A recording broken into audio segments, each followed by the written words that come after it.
Mr. Courtney, I think your camera is a little bit. We only see like a little bit of your face. I think it's up too high. Oh, okay, we good.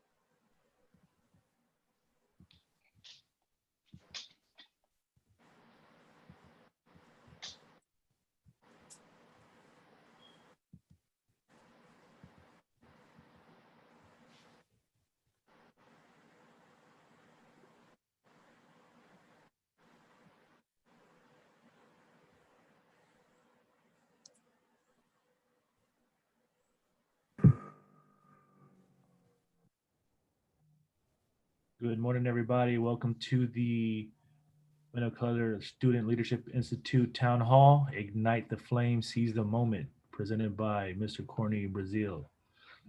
Now we're letting folks trickle in this in a few minutes, and we'll get started.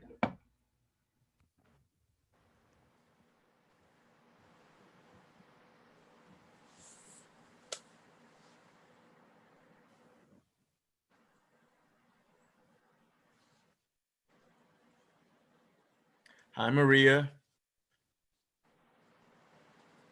And also Mr. Ron.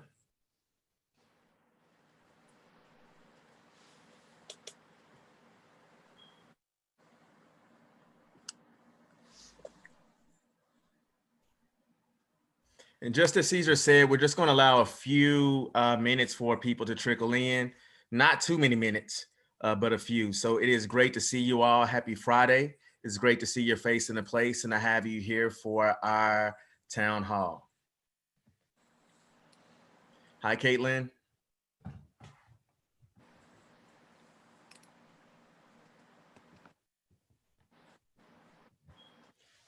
And just so you all know, some of my students, I've invited my classes to attend for extra credit. So I think that's why they're saying hello. They want to be sure they get their points. They're giving me class, section number, times, this, that, and the third. Mr. Ron, I will. Hi, Lacey.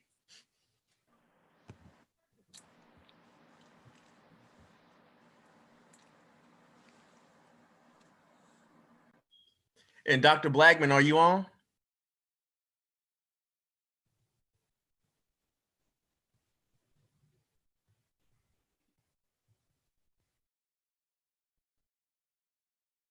Here, I'm going to try the allow to talk feature real quick here. Okay. And I do see your name. Let's see.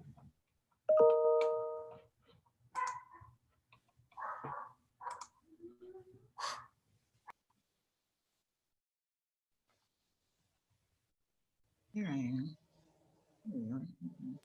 Okay, and Dr. Blackman is on. Yes, okay. Can you hear me, Courtney? We can hear you, Dr. Blackman.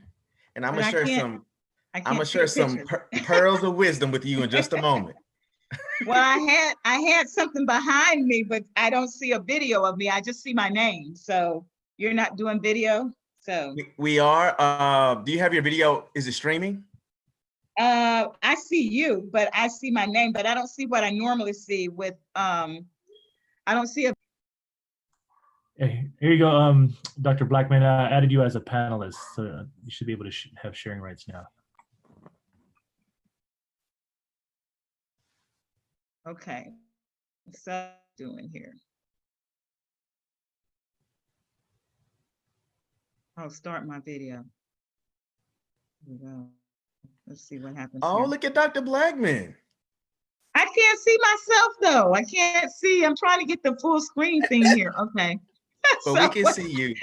And y'all, this is Dr. Blackman. This is just who she is. So we just love our Dr. Blackman. No. It's okay, Dr. I am Ron. trying. I don't see the picture of myself, so I can see the virtual background. Let me see. Oh, Nabil, there I you see am. it? Yeah. Yes, now I am. I was going to change my background because I had my background up for something else. So, but I wanted you to see Some something. people are speaking to you, Dr. Blackman, in the chat, so we can all see you. Okay, So well, that's good. So I want no background. So I'm gonna see. I have a green screen. Mirror my video. Where's the none? Let me go back out for a minute here and see something. I know I'm just.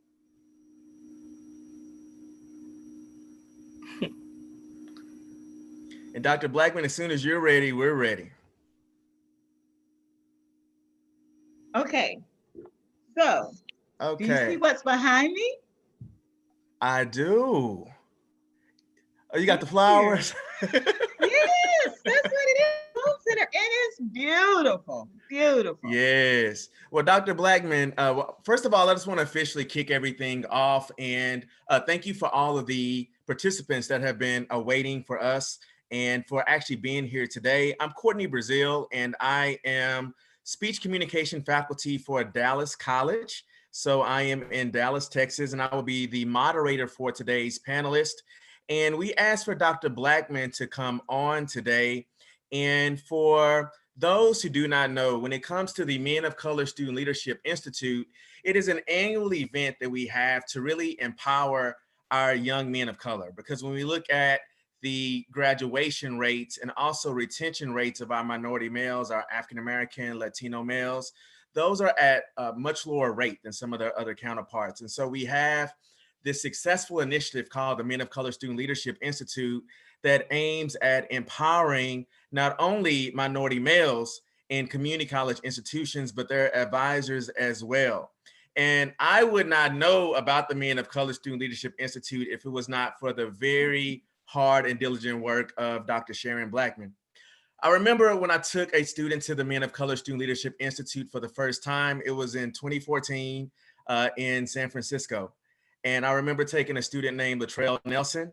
And this was much different from any other conference that I have attended for young men of color. What made this conference different is that the students were able to do a project. It was a lot of team project-based learning. And every year that this institute takes place, there is some type of field trip and team building and bonding that takes place. So I stepped away from working with the male initiative at my campus, but Dr. Blackman did not allow me to step away from the Men of Color Student Leadership Institute.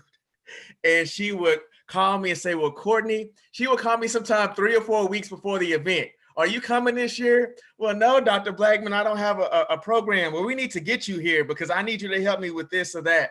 And so the past 2 years, she actually has allowed me to be an MC, a presenter, and to really be able to connect with these students in this event. Last year, I was a little surprised, but then it all made sense when I put 2 and 2 together to make 4. Generally, when Dr. Blackman works on a project, she's very hands-on, and she likes to be sure that it's done right, that we're starting on time, that everything is in place, that the young men who attend the Institute are dressed their part. And the last year when we had this event in Kansas City, some of the events, Dr. Blackman would kind of stroll in a little late. She would kind of allow me and my counterpart, Dr. Roosevelt Charles, to really take more leadership and to take ownership of what was happening. And toward the end of the event, she came to me and says, well, Courtney, I'll be stepping down and I want you and Dr. Charles to step up. And I think I didn't want Dr. Blackman to really see what was going on the inside. I'm like, okay, well, Dr. Blackman, you know I do a lot and I have 1,000,001 things on my plate. And she says, I really want to pass the baton to you two. And so Dr. Ricky Shabazz, who is the president of San Diego City Community College, he wanted just to recognize her today in our town hall since we're not able to meet in person this year due to the pandemic. And so from Dr. Charles, myself, Dr. Shabazz, and the entire Men of Color Student Leadership Institute, Dr. Blackman, we just want to thank you for your work, for your courage, for your boldness. And we believe that behind every good man, there is a good woman. And so you have been one of the women and one of the faces behind what we have done with this work and will continue to do. So thank you so much for believing in me, even when I didn't believe I had what it took to carry the torch on. But I'm working with a really dynamic team and I'm very proud of the work that we have done. We would not have been able to do it without, number one, the man upstairs, but number two, without someone like yourself who has left a a legacy for us to actually walk in a path of greatness. So Dr. Blackman, I'm just going to give you the floor to share a few words, and then we will kick off our town hall. Thank you, Courtney. And hello, everyone. I saw a chat come up from Ron McCullough. He was with us for a number of years, but Roosevelt and Ricky and all of the participants, I am so pleased that you were able to continue this 9th annual event virtually, because it is so important that you all begin to meet new people. You can still do it virtually, but I think one of the special the special events of the Men of Color Student Leadership Institute is the bond that those participants meet friends for life. They get the support from someone from the East Coast to the West Coast, from the North to the South. And I think it's so important that you encourage each other, but you have a forum in which not only to learn from others, but to share and express your own ideals and your goals, all about you becoming successful in reaching your goals and for establishing the goals. It has been a joy, and that's one of the reasons with it for so long. I've tried to pass the baton several times, but it was not taken. So I'm so pleased that it is finally taken. But I feel as though that this institute, very special institute. Students in the past have been selected to participate because we wanted that intimacy where students would kind of get to know one another. I mean, when we first started, we assigned rooms to students that they would be able to share a room with someone from another college, because we had such a short period of time over a 2-day or 2.5-day institute. I wanted to maximize time. So I would hear students say, you know, well, we started like at 7 o'clock in the morning and we didn't finish until midnight. Well, you got to put out to be able to achieve and acquire.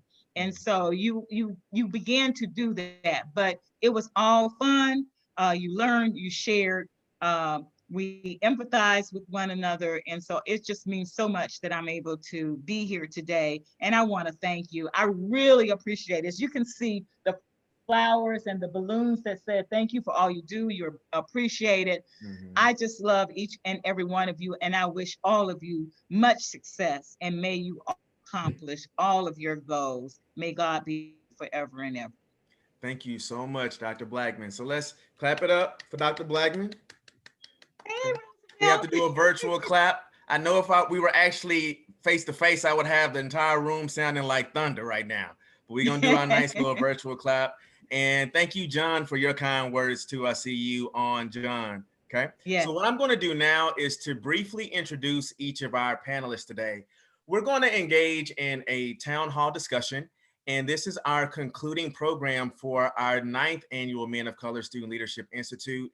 And with this panel discussion, it is focused on students' perspectives, ideas, thoughts, and most importantly, voices as it relates to some of the most pertinent issues that we have in our nation today. So we're going to go on a diverse ride, talking about a variety of topics and allowing students to share. What I do want to say is I'm not even expecting for all of the panelists today to agree with each other necessarily. We all have different lived experiences. And one of the things I believe that's very important, even in my role as an educator, is that we can hear different voices and perspectives. And we need to move from completely shutting someone out or down because they do not believe the same way that we do. To help to better even set the climate and to set the tone, if I go through my phone right now, I have people who are in my phone who are Democrats. I have people in my phone who are Republicans. I have people in my phone who attend Pentecostal churches. I have people in my phone who attend a Baptist church. I have people in my phone who do not attend church at all. And so I am a person where I have friends who are just different. Not everyone is going to see things the way that you do. But I believe it's important that as we move forward as a nation, that we learn to operate and to speak from logic and just not out of a place of emotion. Emotions are there because we were made with emotions, but emotions are not going to get you that far if you do not have any type of logic and good sound arguments that you're making to move your city forward, your state forward, or this nation forward. So without any further ado, I'm just going to briefly read some information to help you understand who our panelists are. And I'm reading this information not in any order, but I just want to start off with Mr. Nabil Abbas. He is a student who is from the Caribbean, and he is currently a junior attending the University of Missouri, Kansas City, located in the heart of Kansas City, Missouri. He is working toward a BA in interpersonal communication studies with a minor in sociology. He is heavily involved, and many students know him around his campus and the community. He served as president of the Men of Color organization at his campus and also as the co-chair of Black Student Leaders Task Force. And his career aspirations are to work in higher education while specializing with work with international students. So let's put our virtual hands together for Nabil Abbas. Our second student that I would like to introduce to you today is Mr. Ibrahim. And Ibrahim Sartaj actually is a student at Prince George's Community College, majoring in biology and neuroscience. He is involved with the Diverse Student Mail Initiative at his campus, as well as the Student Government Association. And just as his major says, he one day hopes to become a neurologist. His hobbies are learning filmmaking and playing games with friends, and he enjoys watching Spider-Man. And in his free time, he enjoys anime. So let's give a nice virtual clap for Mr. Ibrahim Sartaj. Our next panelist we have joining us today is Matt Morris. Matt Morris is a student at Cal State East Bay, majoring in political science, specifically pre-law. His campus involvement is the A2 Men program, where he is a mentee, and also the Emoja program. His career aspirations are to become an attorney, instructor, as well as community organizer. And in his free time, he enjoys reading and networking. One of Matt's favorite quotes is, "We should not pray for easier lives. We should pray to be stronger people." And that is a quote by JFK. Let's put our hands together for Matt Morris. And last but not least, we have Mr. Abram Benitez. He is also a student from Prince George's Community College, majoring in business administration. His campus involvement includes TRIO, the Diverse Male Student Initiatives, and his career aspirations is to become a business owner. In his free time, he enjoys wrestling and spending time with loved ones. And his favorite quote is, "Learn a little from a lot," which is from the book Rich Dad, Poor Dad. And one of his interesting facts is that he loves working on cars and would one day like to attend the University of Maryland. Please clap it up for Mr. Abram Benitez. All right.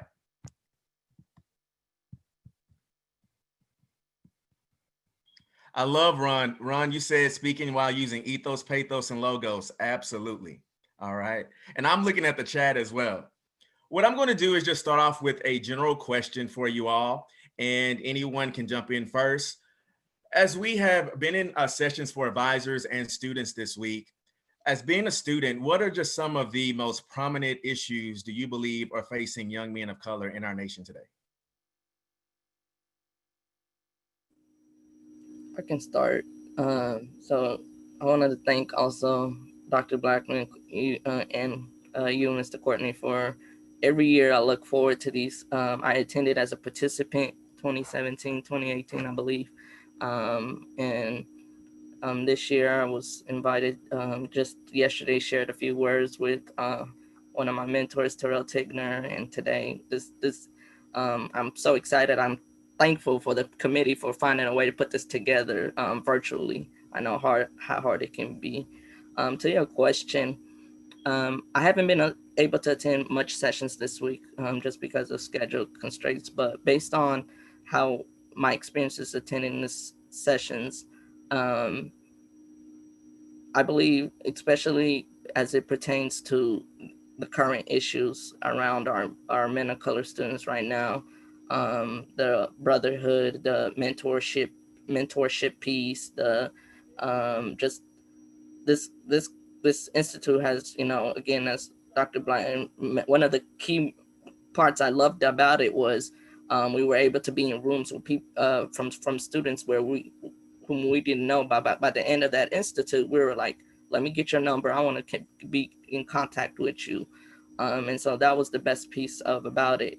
And so each of these sessions, from financial literacy to um, all of these sessions are very key and key things that I personally took back when I um, went to my Men of Color organization. I mentioned it briefly yesterday. I was like, this institute, I've ever since I've become a participant, all these sessions have helped me in saying, how can I bring this back to our Men of Color organization here on campus, and what can I do to better support our Men of Color students. And so all these concurrent sessions, each topic I always love attending, and it's really been helpful to see those resources, to see those presenters who I didn't know, but by the end of that session, I'm like, I'm already looking them up on LinkedIn, looking them up on thing. I was like, I really want to continue to listen to their words because they're such good people.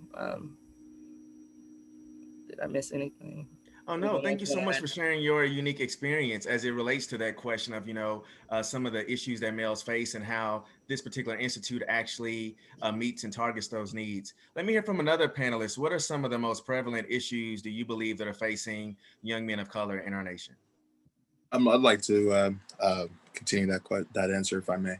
Mhm. I'd like to say, first and foremost, thank you again for the invitation, and thank you guys for putting this together. I'd like to highlight one of the first and foremost obstacles for men of color that are continuing their higher education, or their pursuits of attaining an education versus economics. Most often, as a as a man in today's times, you're looked upon as the provider and the leader. It is so hard to be and take that role while also still maintaining your education, because as we know, not only is education expensive, it's also time consuming. How can I take the time out to do this and yet still be the provider and the leader that my family requires me to be? Mhm. I can take just from my personal experience. My first encounter with this very thing of economics was when I first enrolled in Moreno Valley College. I did not know anybody on campus. I had no way of meeting anybody. I was just a man. And to be honest, I had showed up there with just my hopes and my dreams and nothing but a car. However, I did not let that economics hold me back. My first goal was, what student services can I find on campus and how can I empower myself? It was only through the vice president of student services that I was able to get some kind of study room where I could study myself and, stave off that what we now call homelessness, but just one of those different things that afflict men of color that are trying to pursue their education. And it allowed me to do my homework. It allowed me to focus on my studies, and also allowed me to invite other people from my classrooms as well. And then it became a study room not for myself but for other people. So in some form or fashion, I was able to again try to achieve that bridge between economic hardship and my goal of trying to become a man of a scholarly man, if you will. And again, long story short, but only through that leadership through my student services was I able to eventually get an opportunity to get a position that allowed me to pay for my home, pay for my bills, and also still empower myself to continue to help and educate other people. Without them, I would not be here today. Mhm. Secondly, I'd also say initiative. So often we're taught and we come from environments where in the inner city, I believe the adage is the nail that stands out gets hammered. If you want to be different, if you want to sound different, you have to pay a price for that. And so often that makes us afraid to reach out and connect with people. Hey, this is who I am. This is how I am. And is there any way we can all come together to instill some more brotherhood and solidarity so we can come together and all succeed? There's no point in me succeeding if I succeed at the detriment of my brothers and my sisters. There is no wealth without the commonwealth, I believe, as Martin Luther King put it. So that was just highlighting two really major issues and obstacles that I feel like Black men face the initiative, which is brought by our fear of being accepted and our fear of being rejected, and also the economic hardships between having to maintain the role of the provider, as well as also having to micromanage the little things that you need to do to be the best student you can be. Thank you. Okay. Anyone else want to respond to that question about some of the issues facing minority young men of color today? Let's hear from you, Abram. All right. So essentially, one thing that I find that I think that men of color face today is that we know what we want to do in terms of law, in terms of policy, but I feel like we don't know how to do those things. Like, what can I do every single day as a student to attain those goals? So it wasn't until when I came to Prince George's Community College where I was taught through a service day to go to my state legislature and actually advocate for funding for community colleges, for example. I feel like a lot of us don't know that political process by which we can actually make a difference in our communities. Another thing is that facing, I guess, our county today is that when we're filling out the census, the reason why we lose out so many state incentives or a lot of state funding is because not enough people fill out the census in our county. We actually have one of the lower rates in terms of census polling. So I think the biggest issue that men of color today face is that not knowing the political process itself. We live probably 30 minutes away from DC, yet I don't think we completely understand how our political process works in terms of making a change in our community, in terms of having that action actually changing the policy and holding our representatives accountable. So, yeah. Yeah. And so my next question is, Ibrahim, you talked about understanding how the political process works. And I've been watching CNN, and recently Ice Cube took some backlash from the Black community because he came up with a plan that he has to move Black America forward progressively. And he said that both the Biden campaign as well as the Trump campaign both came to him. His words was that the Biden campaign said that after the election, we'll be willing to sit down and talk with you. But the Trump campaign was actually willing to talk to him and hear about his plan right now. But yet he took a lot of criticism from the Black community. Do you believe that as Black America, although there are some very different views on how people view Trump, that it is important that we have a seat at the table with who's ever in power? Should Ice Cube have been criticized for that? What are your thoughts? Personally, I don't. Personally, I believe that both sides of the political spectrum don't have particularly our men of color prioritized. So if given the chance, if there is a chance, I believe that, yeah, Ice Cube should have taken it, but I can both understand the criticisms by taking that stance because it also might have been a strategic move by the Trump administration to get Ice Cube to do that particular thing. Mm-hmm. But however, I do think that any time, I mean, personally, I see Ice Cube as a leader, and he's inspired me in multiple ways. I feel like if him as a leader got a chance, I think, yeah, he should have taken it. But at the same time, I do understand the criticism that he got for it. Okay. Anyone else want to comment on that? I'd like to hop in on that if I may. Mm-hmm. Again, what Ice Cube is simply highlighting is the fact that we're in a crisis. We're in a crisis as Black people. We're in a crisis as Black America. How are Black people 13% of the population, yet they only represent 4% of small businesses? If we're trying to push forward the agenda of rebuilding our communities, then as Ice Cube put it, we're not in a position of luxury where we can just talk to people that quote unquote say the things that we like or do the things we like. We are in such a crisis that we need help. And there's an old saying that says a helping hand is a helping hand, whether it's clean or it's dirty. as Black people, our cart is stuck in the middle, and we're trying to get forward on the path of empowerment and prosperity. We have to talk to everybody. Just like you put it, brother, there are people in your phone that disagree with you, and there are people on my phone that I grew up with that disagree with me, and they are, some of them are even related to me. It does not allow us to simply not have the conversation. What we need to do is focus on having a conversation instead of looking for reasons why the conversation can't be had.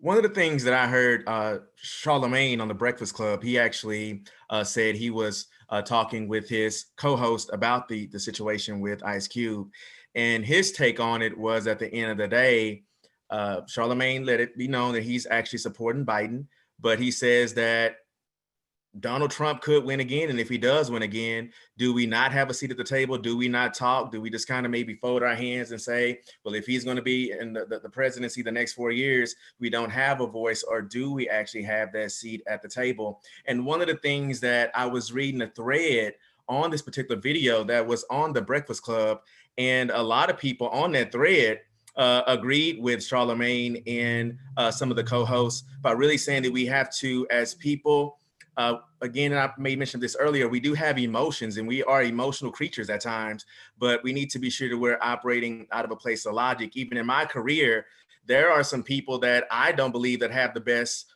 heart, or maybe the best interest of students at heart, like I would, but those could be people who are in dean's positions, leadership positions that I may have to go to get money for something such as a Men of Color initiative. And so do I say I don't work with them just because I may not like something about them? At the end of the day, people in leadership are just people in leadership, and we don't know who is going to win that election. And so that's why I wanted to bring that topic up. In the same vein, why do you think that some people in your generation do not vote? What's holding them back? What's the hindrance there? Um, I can start with this one.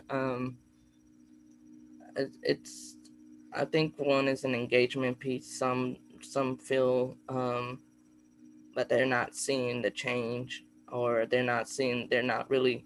I know, especially in my culture, I'm involved with the Somali Association, and a lot of the families, this past couple weekends, we've been doing voter registration tables, and as I was talking to um, the families and the young adults, they were saying that that they know the things we hear, that my voice doesn't matter. I don't know. I don't really prefer one president or the other. I'm still undecided, or I'm just not. I don't. I don't feel comfortable, and I don't know what's on the ballot. It's also, some of them feel like they're not educated enough and to or what's on the ballot and what's on the line. And so we started I think it's an education piece where we just start having those conversations around what's on the ballot, why, especially local elections.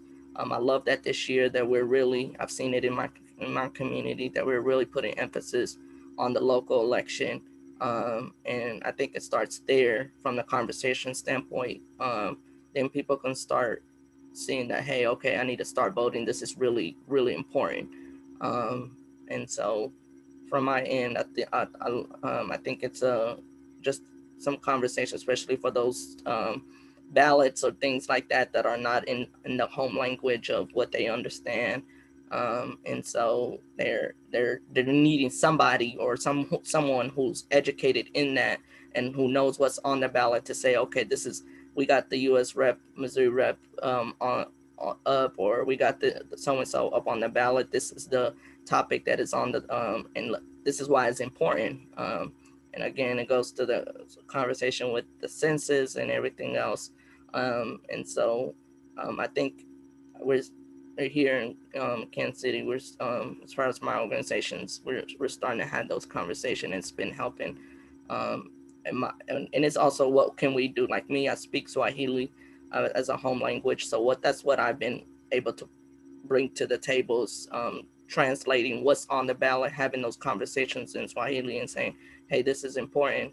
And then we go from there. But it's really been helpful. I think what I've been hearing from a lot of people is just, again, I don't know what's on the ballot, or I need help, and I don't know where to get the help. And so that's what it's been the hurdle, I believe, so far. Okay, thank you for that. Let me hear from someone else. Why do you think that young people in your generation at times do not exercise their right to vote? I would like to add on to that. So, for my personal experience before, um, I personally did not vote because I didn't feel like my voice didn't matter.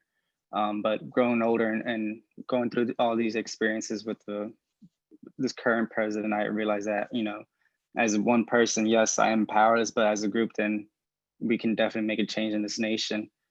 Um, so going off with this whole census, I was working with the census before, and my group of area was working trying to get a community of Hispanics trying to register, I guess you can say, and sign up for the census, and most of them did not because of fear. And you know that ties in what Nabel was saying. You know, they us as a community of the Hispanics were very basically limited because of fear, and we're not really educating ourselves. So that, you know, again, that's on our part. We take responsibility, and we should definitely take the time to research on these things. Okay. All right. Anyone else want to come in on that? And someone says, what are we talking about? We're actually talking about why some young people do not vote. And we generally have somebody in here monitoring the chat for me. So I'm going to try to do a little bit of both by paying attention to the panelists and then also trying to hit the chat as well. So if I don't get to your comment, please don't think that I'm overlooking you, because that's not my heart. Everything that you all are saying is very, very, very important. And I want you all to continue to utilize the chat, whether I see it or not, other people can see it. So you can chat away here and share comments. Okay. But anyone else want to comment on why some young people do not exercise their right to vote? Okay. If not, okay, go ahead. Oh no, I'd like to offer the issue in twos. Now, first and foremost, lack of education, right? And I'm not calling people stupid, right? Surely, if all the wonderful things we can do as people to improve our daily lives, none of us are stupid, right? We just need initiative. So what we need to bring here is the initiative, the desire to educate yourself about what these propositions are, what these local measures are, how my vote actually matters. So often, if you look at the problem from way back when, you don't know how to solve it because it looks so big, versus when you walk into the trees and find a path, you just keep on chugging. So once we start that initiative where everybody can go around and educate each other, just as much as we can correct each other about song lyrics and stuff like that, we can correct each other on, hey, this is what the proposition says. Hey, this is what this says. Did you vote? Did you vote? Because your vote impacts my community and you live in my community. That's why all of us matters. And secondly, I also say another reason why people don't vote is they become disenfranchised. Are there anybody, is there anybody up here that represents me? Am I trying to compromise it so that way I'm making in my mind where they do represent me, but not really, I'm not sure. So again, it's not just education, it's also accessibility. We need leaders that are accessible enough to ask and achieve a proper understanding of what you want to do, why you want to do it, and then what's the impact 3, 4, 5 years later. It's not an issue that's too big to handle. Just like you wonderful people can learn recipes, just like you wonderful people can learn how to educate yourself in multiple different languages, just like you can educate yourself to balance yourself or achieve time management. You can achieve the understanding necessary to make an impact on these bills, local measures, and your local government. Then once you achieve that kind of synthesis, then you can attack things like what's going on at the presidential level, and then and on from there. Thank you for that.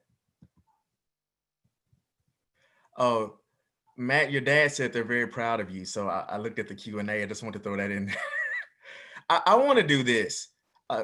Caesar, I know I don't have anyone monitoring the chat, but Cadero Holmes has really been chatting away on here. So we have some t-shirts to give away. So Caesar, can you get in contact with Cordero Holmes to ensure that they get one of our t-shirts? Because they have really been just putting some stuff in the chat. And I love that. I haven't been able to read it all, but they've been putting some stuff up in here and I love it.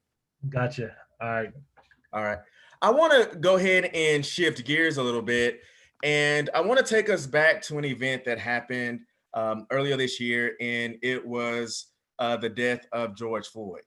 And there was anger, outrage amongst not only people in the Black community, but some people of all races, just to see someone killed that way. I mean, a knee to somebody's neck for several minutes. And I think that that was just really sad and very heart wrenching to watch. But I have a question I want to ask here that I think it's important to get your input on. So, just as we had an issue with a death and killing of George Floyd, we also had a young lady named Breonna Taylor who was also killed. As it relates to gender equality, I kind of want to spin this question this way. Do you believe that if a woman of color is killed, does the community really rally behind that the same way that they do men? Because some people really felt that Breonna Taylor was kind of just left behind a little bit. And I know some people that I'm on Facebook with that actually put her picture on their Facebook page. I know Oprah Winfrey had several billboards put up of Breonna Taylor, as well as also put her on one of the covers of the O magazine. But do you think there is a difference in our society if a man is of color is killed in comparison to a woman, or are we maybe moving forward and making that more equal? So what are your thoughts on that?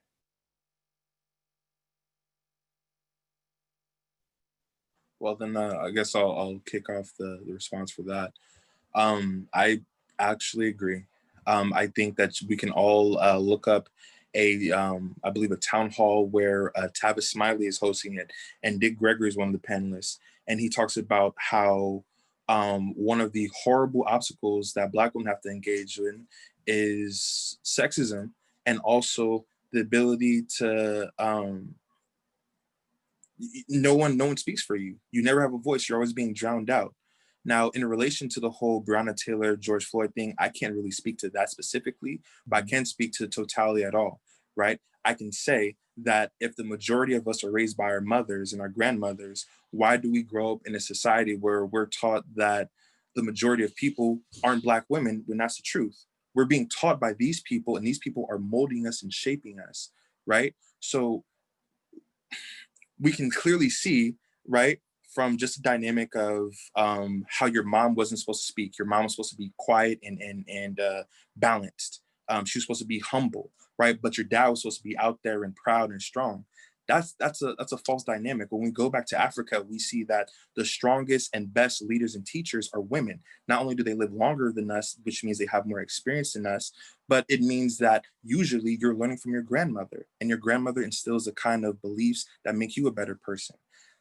We're trying to achieve and reconnect the community so that way people can have a grandmother again.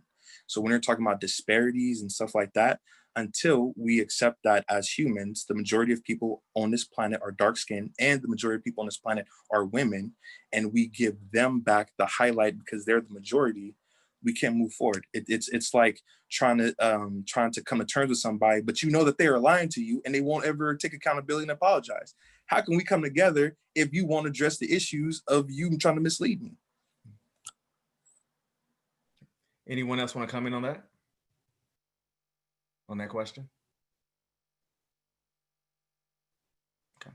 All right. So I'll go ahead and move forward to another question. So as we think about what happened to George Floyd, what happened to Breonna Taylor, we've even talked about the importance of voting. Okay, because I do believe that's very important. A lot of people are excited about voting, and I've talked to each of the panelists. I want the people who are attending today to know that I actually had a phone conversation with each of the panelists, and I've seen so many people put on Facebook, they have a little sticker saying I voted, or they take a picture of themselves in their car right after voting, and everybody is so excited about voting, and I want them to keep that momentum going. But my concern is if we just get excited about voting and we vote, and then we just sit back and twiddle our thumbs and say, well, I've done my civic responsibility. I won't vote again into the next 4 years. Is that where we should be? And so my question is, what should we do after we vote to hold the people that we vote for accountable for changes as it relates to action and policy? I would take this one. I would say I really agree with you, Courtney, what you're saying. Um, that sticker, oh, I went to the polls, I stood in 2 hours of that line and I voted. Okay, I hear that a lot now that I've done my duty. Um, and I've started to tell more and more, young adults and everybody that's especially has that same momentum, especially this year, this election. After this election, whatever the results are, there's still some, again, bills and some serious things that are still impacting you in your communities. And for me, it goes to, I tell people there's a lot of neighborhood associations in your neighborhood. Those are ways you can get involved. A lot of people don't know about those because they feel like, oh, I'm going to another meeting. I don't know how important, what this got to do with me. And um, I really think I really think that's not true. Each neighborhood has a neighborhood association because they want to hear. Some of us lived, like I lived in the Northeast area, here in Kansas City, and we're known for the most diverse area. But when I went to some of the neighborhood association, when I do get a chance, there's probably about 5, 6 of us. And it's when I go in there, I'm like sad because I know I've heard the issues. I know people are tripping about parking tickets. I know people are tripping about how the street looks, the sidewalks looks. And those are conversations that they have inside those neighborhood association meetings. Those are conversations they have when, like, our Mayor Q, comes to and has a conversation with our neighborhood association, and he wants to hear those. Those are the times where we bring those things up. And so for me, it's I tell people after voting, yes, you voted, but it's an engagement piece to that. You gotta stay engaged. I mean, there's you gotta know what's going on in your neighborhood. You gotta, if you see something that you don't like or that's impacting your area, it you have a right to say something, especially if you've been living in that neighborhood for a long time. So I mean, I tell people all the time that there's neighborhood association, and even if they don't have a neighborhood association, there's always opportunities at your local city hall that they always um, doing listening sessions regarding public safety, budget, anything. And those they always say open to the public for a reason, because they want to hear from us. And so um, I say that to it's an engagement piece. I know I agree with you. It's oh, I voted, but what are we doing after that? So it starts with getting engaged with your community, get engaged with your neighborhood, because those neighborhood associations, those community conversations, they're there because they want to hear from us. And so I would say continue to stay engaged. Whether if you're brought to the table for a meeting, if you're brought to a table for a conversation, attend it because they're wanting to hear from you. And if you don't attend it, then you don't have a right to complain. I mean, is what I say. Okay. I think you make a good point. Being here in Dallas, I remember when we have school board meetings, you don't really a lot of times have many people who attend. You can sit almost anywhere you want to at a typical school board meeting, but let them say we're going to close down 3 schools because of a budget cut. Where are my kids going to go? Yes. Where the kids? And everybody comes out, and my opinion of that is being reactive instead of proactive, because now you're talking about closing your schools and you come Yeah. out with a lot of emotion and everybody's upset. Now my kid is going to have to be bused here. What have you all been doing with the money? When Yes. you could have had people from the community really looking at that budget and holding those people accountable. And that is really a serious concern, is that we get so excited about voting. And so you put so much faith and trust in these people that you vote for, whether Biden wins or Trump wins. How can we put so much faith and trust in someone and say, well, the candidate I wanted won, so I just believe they're going to do everything I want them to do. And then when they let you down, well, I was expecting a little bit more. I thought that. That is so true. That is so true.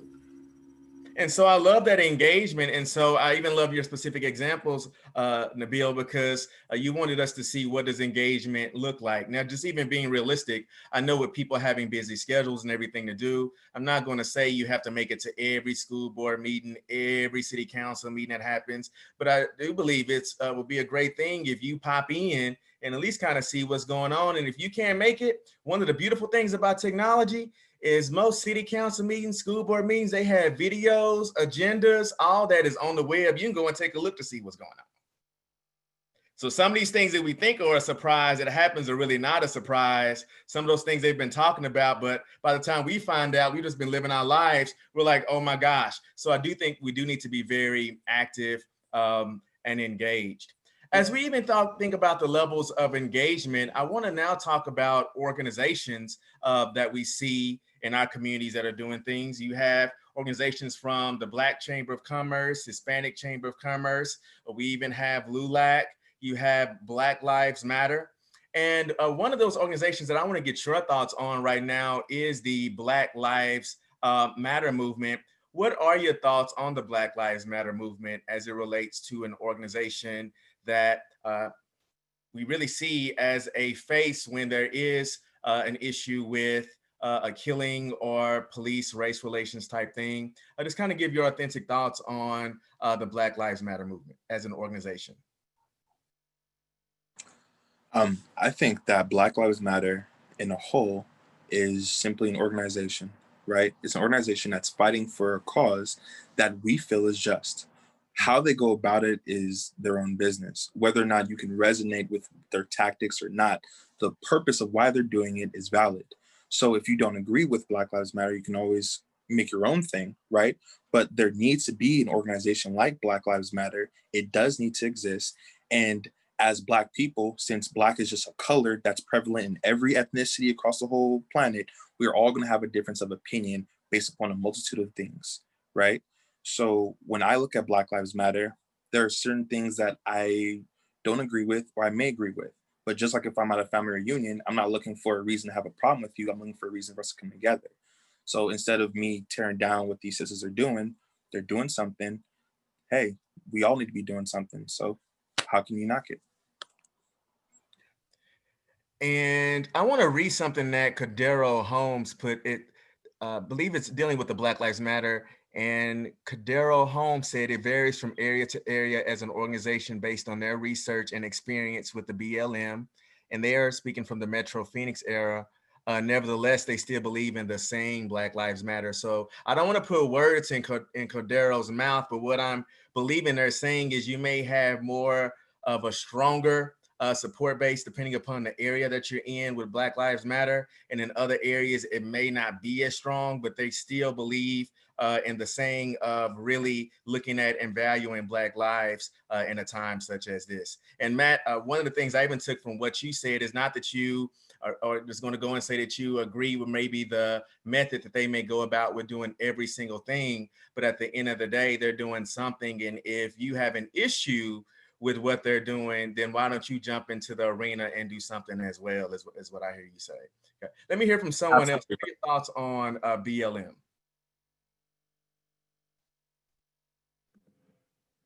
I think I'll say something about the BLM movement. So being in Maryland, being in Prince George's County, it has. I'm grateful that Black Lives Matter. I feel like a lot of people think some other thing about Black Lives Matter when that's not really the intention of Black Lives Matter. So a lot of people say, this is what I hear in Maryland a lot, is that, oh, Black Lives Matter means only Black Lives Matter. But that's not what it means. It's like saying, like, for example, like having demonstrations about breast cancer. They're not necessarily saying all these other types of cancers don't matter. They just want to put emphasis on the issues that surround breast cancer. Same thing with Black Lives Matter. I don't think the Black Lives Matter movement is saying that all these other lives don't matter. They just want to put emphasis on the things that have been plaguing them for many, many years and many generations. So I think that's one thing that a lot of people kind of have a misconception of, particularly those people who aren't involved in the Black Lives Matter movement. So I think that clarification is really important to make. So in Prince George's County, we have, I guess, a really good amount of support in the Black Lives Matter movement because we're primarily a minority county. Also, I wanted to add on to like holding your elected officials accountable.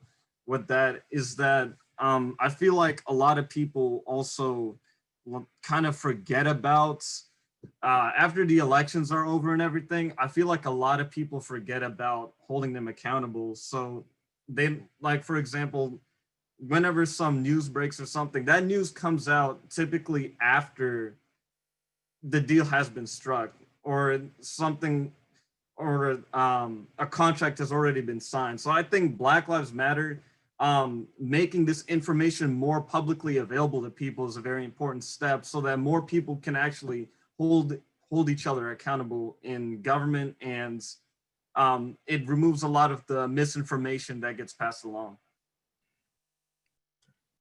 Anyone else want to comment on that? Yeah, I would just like to make a statement, just for the Black Lives Matter. Keep protesting, keep going out, and if you want to feel empowered and making change in this nation, definitely keep going out for these protesters everywhere. Thank you. What I Oh, want to do, real quick, go ahead, I'd Matt. also like to offer that the Black Lives Matter initiative is not, to reiterate, it's not just about Black people.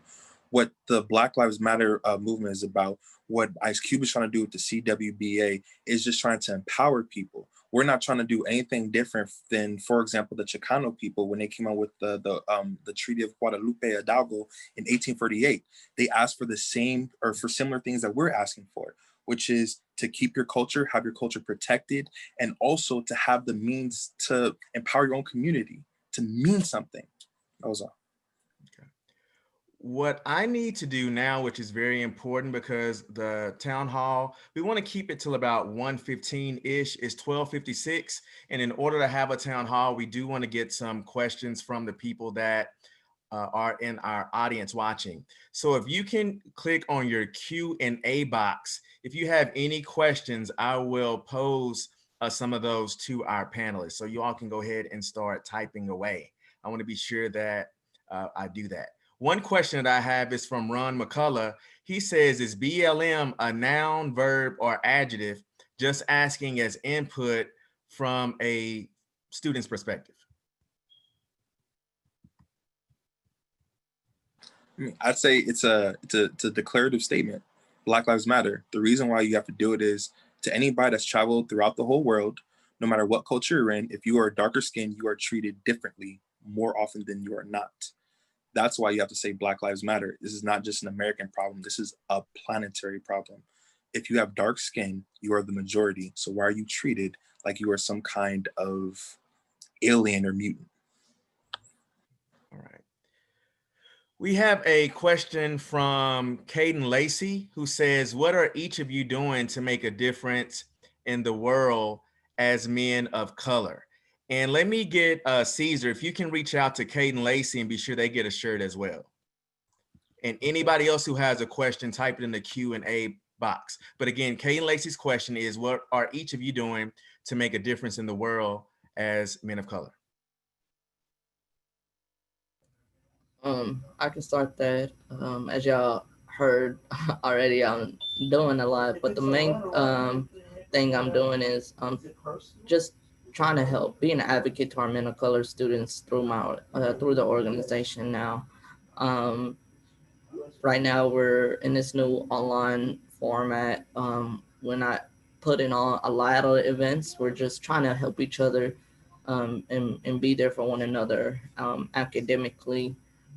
So we're just trying to do um, some study group sessions and things like that to help one another. And then we're also holding conversations around this voting and elections and things like that, in the um, tensions and movements and things like that. So I just we're just trying.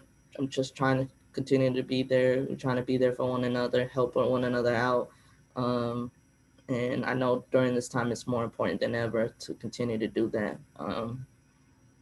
And so I just continue to, you know, got help in whatever way I can, and they're there for me as well. And so, and I appreciate that I'm able to continue to lead this Men of Color organization. Someone else. Let's have you answer Caden Lacey's question as well, is what are you doing specifically to make a difference in the world as a young man of color? I definitely want to say it starts off small. So when I mean small, it starts off with your family, your immediate family, and then expands out to your whole family. So empowering your little brothers or even sisters to say that you matter no matter what. And then after that, it just exceeds to their friends and our friends, and spreads off like that. All right. So you even say the things you even do starting off in your very own home with siblings and family members, making a difference through your mentorship to them. We have Justice Nathan who is asking this question. In your opinion, how can we get better educated on voting, who the presidents are, etc.? So I guess they're asking what resources are out there to become better educated on the voting process. And this is from Now, Justice Nathan.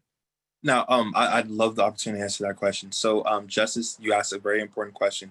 How can we educate ourselves? Well, first and foremost, the Joe Biden campaign has released a website on all the things that they plan to do. Right? You can go to Joe Biden. I believe it's joebiden.org, or just Google Joe Biden and then look up his plan. Right? You can also do the same thing with Donald Trump. Right? We know the difference: the Platinum Plan versus the Jobs and Justice Act. Right? But also, how can you educate yourself on local measures? Well, that's another important thing too. To relate back to a question I was asked earlier, um, when people just say, well, hey, they won and we're just going to go back to our hole in the wall and live life with their head in the ground, you can't do that. You have to hold people accountable. And it starts with the mindset that all the best work is done when no one's watching. That's the character. That's when you show your character, right? So we have to show up when the cameras aren't around to these meetings and these local measure meetings. We have to show up when it's not lucrative to show up, and we have to educate ourselves. And again, it's just as holding people accountable as you would hold a teammate accountable as we got to show up at practice on time. We have to show up to a weight room on time. We have to eat the right things. We have to do the right things. Just like you may tell your family members to do the right thing, right? It's just as simple as that. Just a reminder. We're not saying that you have to basically be Martin Luther King every single day, but it's just a reminder that, hey guys, this matters, not necessarily now, but down the road, just for your children and your children's children. All right, thank you for that. And Caesar, let's be sure that Justice gets a shirt as well. So if you can, DM Justice and be sure that Justice Nathan gets a Men of Color t-shirt. The next question I have is from Warren. And Warren asks, in what ways as a student can I make my voice heard in an academic environment? Oh man, it starts first with just showing up and speaking out, brother. Um, a closed mouth doesn't get fed, I believe, as the adage goes, right? So if you know something is not right, you have to speak up. I believe it was also a quote by Martin Luther King that says, all that's necessary for evil people to win is for good people to stand back and do nothing. So if you see a situation going on, you got to speak up on it, whether it's on TV or whatever. Go into your classes, and when it's appropriate, like in the beginning of the class or after class, hey guys, did you hear about this? Right? That's how you start to spark. All we need is a bunch of sparks to start a flame. I like that. Anyone else want to speak to that question? Yeah, Courtney, I can answer that. I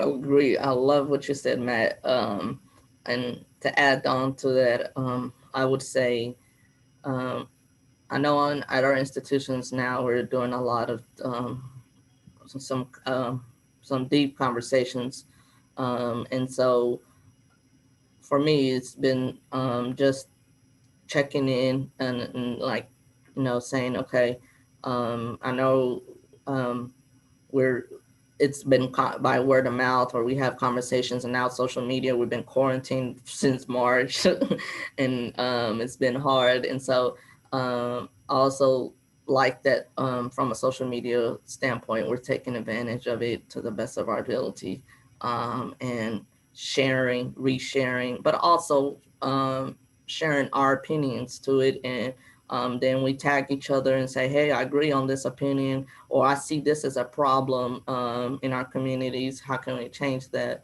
And that is through, y'all know, Instagram, Twitter, everything. And so I love, especially during this time we are making use of. I know for me, it's like I love to be in person to person, talking and having those conversations. But it's been really wonderful to see that we're also having those, helping one another, and doing that in an academic setting, but also in on social media. And so I would say continue to do that. Continue to, if you see something, an article, if you see something and you are, you know, send a message, or just say, and that's how conversations start. And I know we now do a lot of text group meets and things like that, and so those are another platforms to get together with your class, your friends, and say, hey, what's going on with local issues, and let's talk about it and things like that. Now that and those are good ways, because I know during this time we can't physically get together, but through those good group texts and different social media platforms, I would say it would be the best ways until this new normal goes away, hopefully. All right. Thank you, Nabil. I Mhm. have another question. It's a really good one. I'm just reading these in order through the Q&A box. The next question comes from Daylon. I believe, I hope I'm pronouncing this correct. Daylon Lewis. And they are asking, what are some ways that mentors have changed the way you pursue your educational or career goals? I would just like to say this: mentors are everything. All right. Where would the best football player be without a coach? Right. So it's not just daddy, it's not just mama, it's not just the family. It's all hands on deck. If it takes a village, then all village hands on deck at all times possible. Um, every kind of mentor I've ever had has given me perspective. I'm not somebody that's asking for somebody to fix my problems. I just need advice and wisdom. I can do the best with, I can work with that, right? Again, I like to offer these little sayings, but it's always saying that if you give a man a fish when he's hungry, right, he's gonna need a fish another time. He's gonna need a fish next day. Versus you teach him how to fish, you'll be able to feed himself for the rest of his life, right? Mentors just providing wisdom, advice, and being accessible, right? That's teaching us how to fish, and we'll fish the rest of our lives. Okay. All right. Now, Caesar, can we also give Warren and Daylon shirts? I don't know how many I have left, but if I have You any got left, five shirts on deck. Let me see. So I think that was that all five? it might be, but we'll try to accommodate. Okay, because like I said, it will be Warren and Daylon next. I'm just actually giving them in the order in which I see the Q&As on the chat, just in order in which they pose questions. So if we do have the shirts in inventory for Warren and Daylon Lewis, they would be the next two to get shirts. I just don't want to end my session. I haven't gave all my shirts away, and I still have a gift card too. So I know that we're gonna be sure we give that away. All right, our next question comes from Kevin Morris to the panelists. And they said, what about I believe is the breakdown of the black family? Does that have an impact on the state of Black people?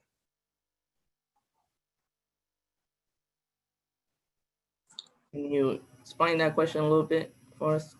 I think it was a typo here. It says beat, but I'm just kind of, I think they meant break. What about the breakdown of the Black family, and uh, does that have an impact on the state of Black people?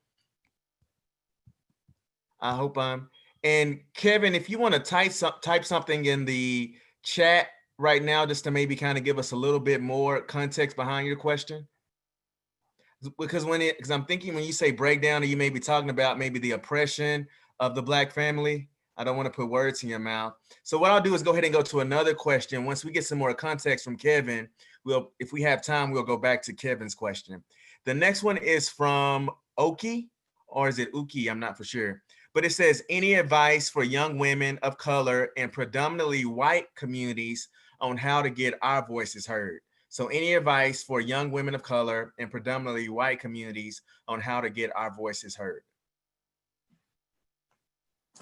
Just real quick, I believe her name is Uki. Uki, sister.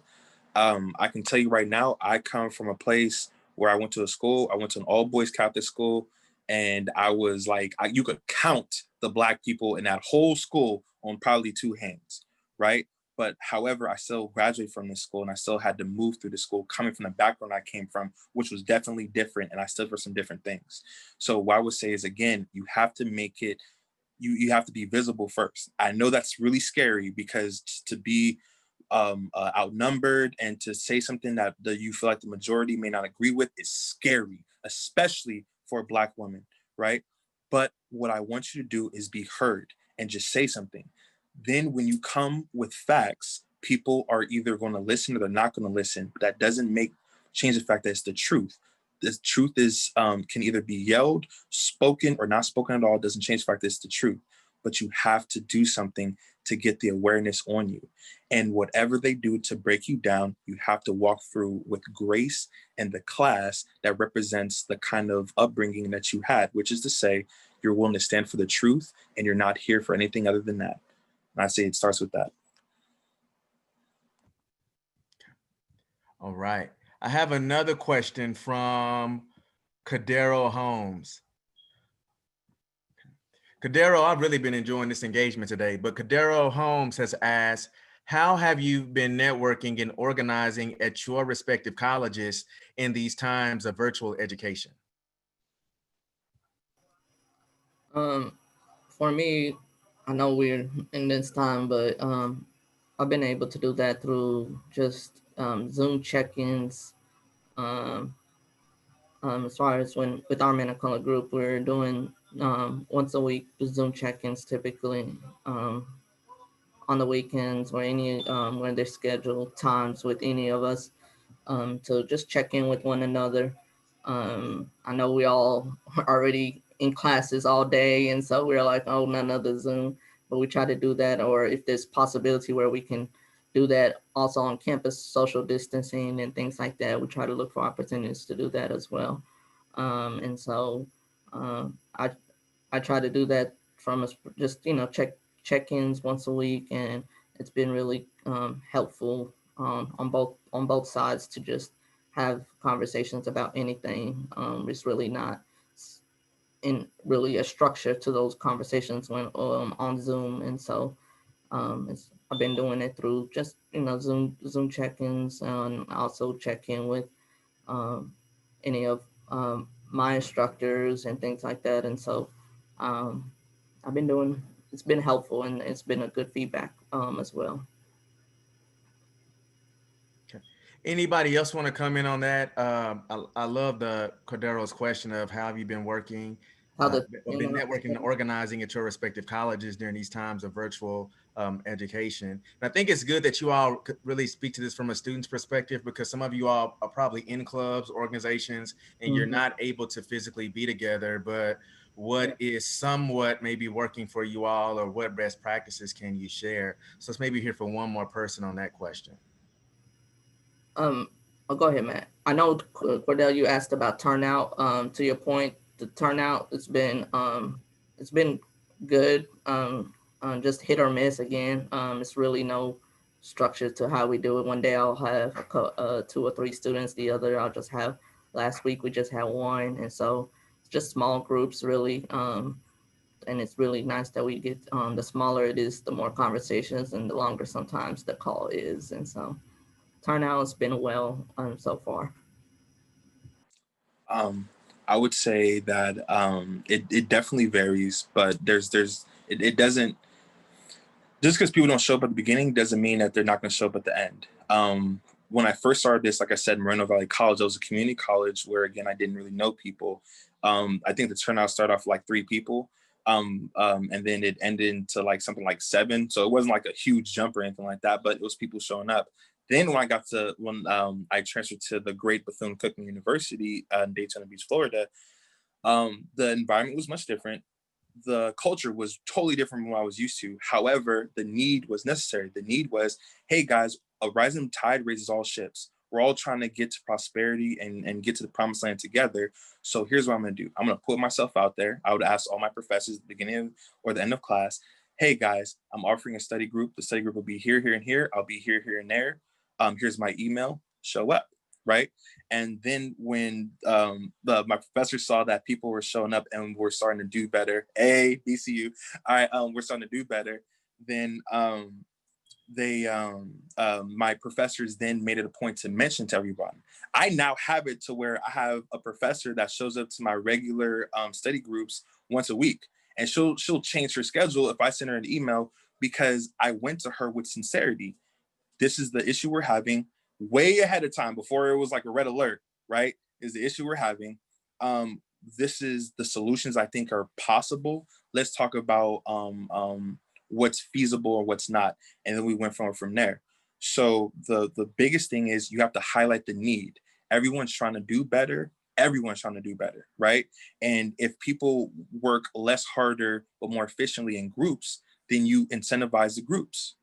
And also, last but not least, I say it's really essential that you have to keep on doing it.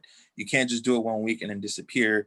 Do 1 week and show up and say, hey guys, we're doing it again. It's got to be consistent. So I suggest is there's GroupMe, which is a great app. There's other apps where you can install text messaging en masse to where you can still keep in touch with everyone just by sending a text here and there. And then now, hopefully, from what I've seen in my own life, that'll raise the attendance little by little until the part where you're filling up a whole classroom. All right. We have one more question, and then we're going to do a raffle, and I'm going to give some closing words, and we will conclude. But the final question that I'm going to read from the Q&A box is, how have you managed your mental health during this pandemic?